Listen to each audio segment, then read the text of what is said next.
to all you new people, to give you a brief history on table topics first before I bring it out, is we all get a turn at doing this.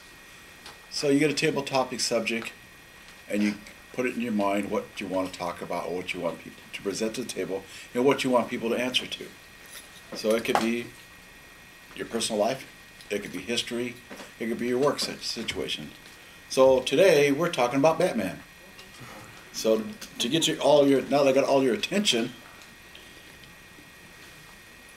as Batman, fantasy, fictional, whatever you want to call him, I remember him when I was a kid because I always read a lot of the comic books. I had an art teacher that really was into a lot of the comic book coloring, per se, or the way it was done.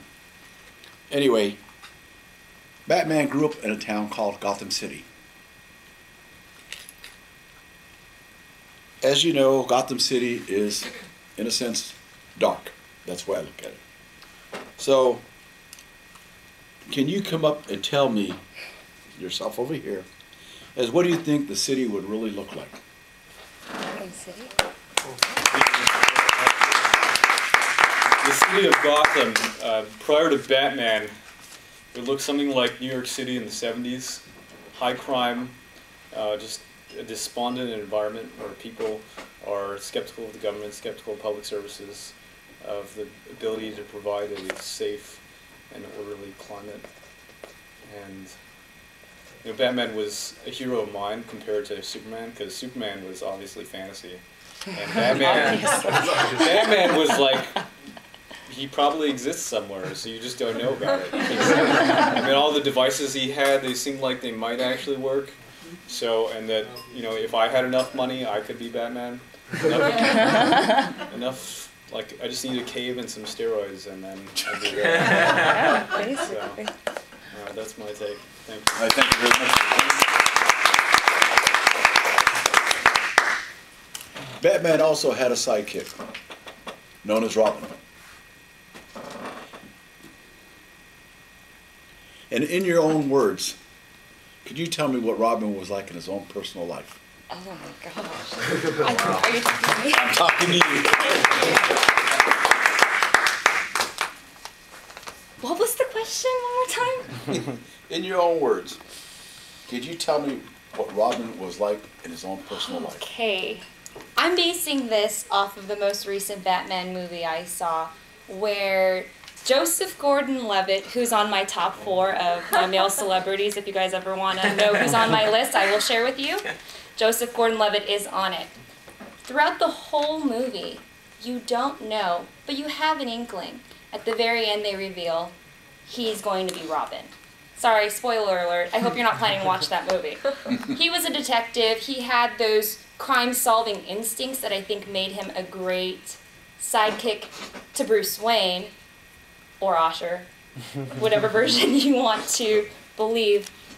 But in his real life, I think they make sure that he's got this believable daytime persona, and at night he's side-by-side fighting crime with Batman.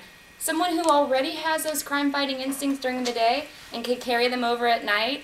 I think I'm more of a sidekick too. When I was watching Batman growing up, I wanted to be Batgirl. And it wasn't just because I was a girl, but she just looked so cool. Oh, no, it was a Catwoman. Who did Anne Hathaway play? Catwoman. That would be me. But I would definitely, during the day, probably be a systems analyst at Northrop, and you guys don't know what I do after 5 p.m. Thank you very much.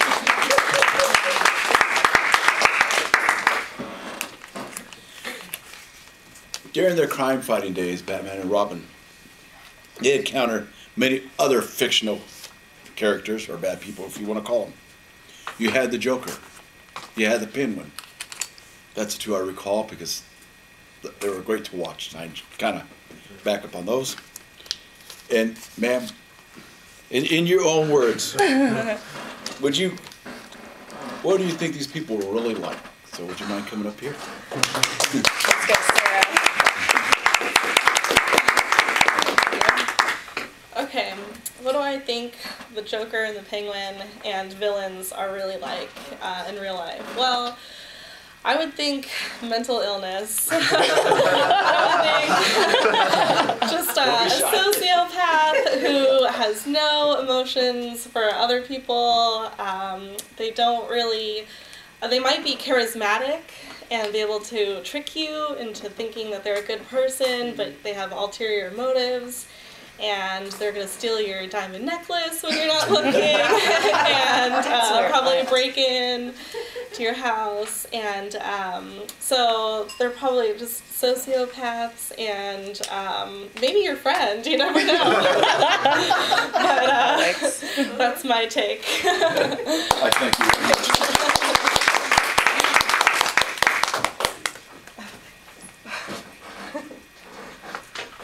Yes, there were others, but in your fantasy life, per se, Paul. if you had to play a character or become a character, what would you be? Ooh.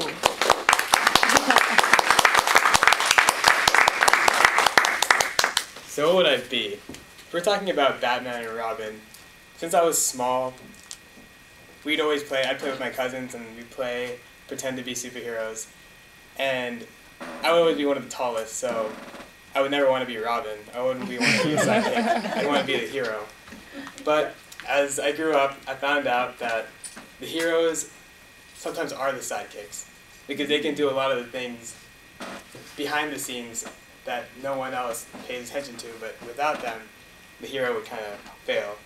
So I don't know if any of you are familiar with X-Men, but the superpower that I would want to have is to be able to teleport. So like the Nightcrawler, and I think that's super cool because I can get people out, save people. I'm not the hero, but I can make all the plans possible. People would have to be vigilant for me because I can just pop out of nowhere, and that would be a problem. But while Batman is talking over there or figuring out what to do, I'll be getting him all the gadgets he needs or stuff. Well, I guess I'd be stealing. So that's besides the point. Basically, that's what I would want to be. Anyway.